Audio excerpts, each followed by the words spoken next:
Break के बाद एक बार फिर आपका स्वागत है। हम बात कर रहे थे गिद्धों की। हमने अपने स्वार्थ के लिए वातावरण से छेड़छाड़ किया है, जिसका परिणाम है कि हम नेचर से दूर होते जा रहे हैं और इंसानी गलतियों का परिणाम भुगत रहे हैं ये बेजुबान पक्षी। 80 के दशक तक हमारे देश में गिद्धों की अच्छी खासी आबादी होती थी।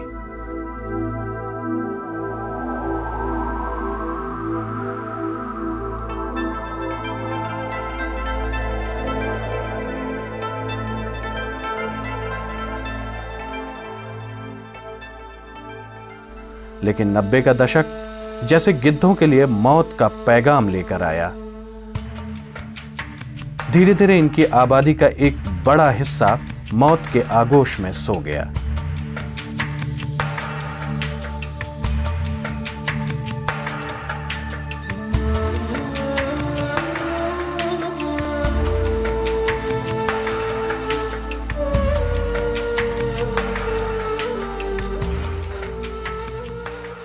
इसकी शुरुआत हुई राजस्थान से।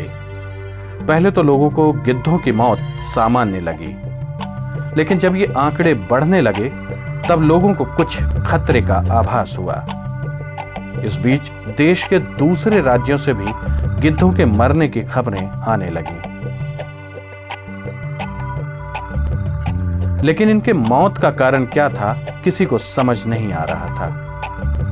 इससे पहले किसी ने इन पक्षियों को इस तरह मरते हुए कभी नहीं देखा था।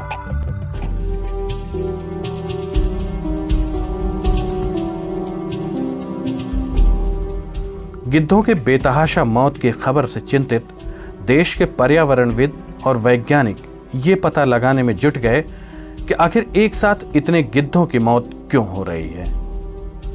इस बीच काफी समय बीत चुका था। राजस्थान से गिद्धों के मरने की खबर लगातार आती रही। बॉम्बे नेचुरल हिस्ट्री सोसाइटी के प्रिंसिपल साइंटिस्ट डॉक्टर विभु प्रकाश सन 1996-97 के दौरान राजस्थान के दौरे पर गए। भरतपुर और केवलादेव नेशनल पार्क के आसपास उनके दल को 40 गिद्धों के शव मिले।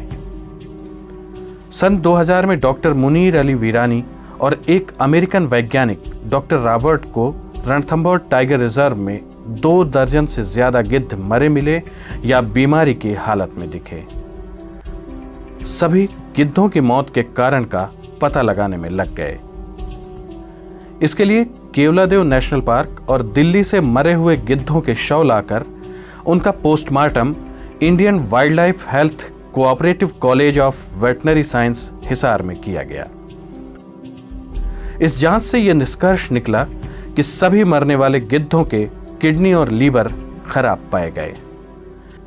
गिद्धों के किडनी और लीवर में यूरिक एसिड की मात्रा अधिक होने से यह बात साफ हो चुकी थी कि गिद्धों में एक नई बीमारी फैल रही है। आखिर इस बीमारी का कारण क्या हो सकता है, यह किसी को नहीं सूझ रहा था। इस बीच भारतीय वैज्ञानिकों के साथ विदेशी वैज्ञानिकों से भी सहायता ली गई।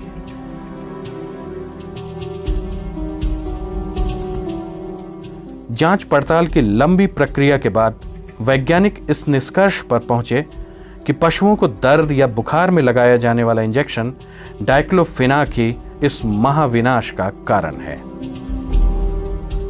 जब कोई गिद्ध मरे हुए पशु का मांस खाता है तो उस जहरीली दवा का असर गिद्ध पर होने लगता है और गिद्ध सुस्त होकर अपनी गर्दन झुकाकर किसी पेड़ की टहनी पर बैठ जाता है।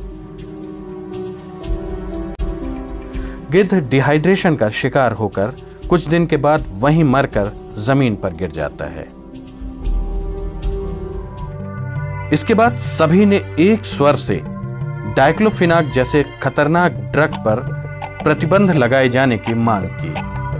हालांकि इस पर अमल भी हुआ, लेकिन बावजूद इसके आज भी एक खतरनाक दवा बाजार में धड़ल्ले से बिक रही है। डीडीटी भी एक ऐसा ही खतरनाक जहर है जो जानवरों, पशु पक्षियों के साथ साथ मनुष्यों के लिए भी हानिकारक है। इस जहर का असर धीरे धीरे होता है और गिद्धों पर भी इसका असर पड़ रहा है। यही नहीं, हमारे वातावरण में तेजी से बढ़ रहे प्रदूषण से भी गिद्ध प्रभावित हो रहे हैं और आकाश में अक्सर दिखने वाले गिद्ध अब दिखाई नहीं देते। देश में एयर ट्रैफिक बढ़ने से भी वातावरण की सफाई करने वाले इन अवैतनिक सफाई कर्मियों के लिए खतरा बढ़ गया है। देश के सारे हवाई अड्डों के आसपास रहने वाले गिद्धों को भगा दिया गया या मार दिया गया। हालात बद से बदतर हो रहा है। दोस्तों, एक बार फिर वक्त हो चला है छोटे से ब्रेक का। इसमें हम हमेशा की तरह पूछेंगे आपसे एक सवाल जिसका आपको देना है सही सही जवाब। तो फटाफट उठाइए अपना मोबाइल और सही जवाब भेजने के लिए तैयार हो जाइए। क्या आप जानते हैं स्तनधारी पक्षी का नाम है? 1 कोयल, 2 हॉर्नबिल, 3 चमगादड़, 4 गिद्ध। हमें एसएमएस करने के लिए अपने मोबाइल पर लिखें PBC WOW। अगर आपका जवाब 1 है तो 1, नहीं तो 2, 3 या 4 लिखकर हमें एसएमएस करें 52424 पर।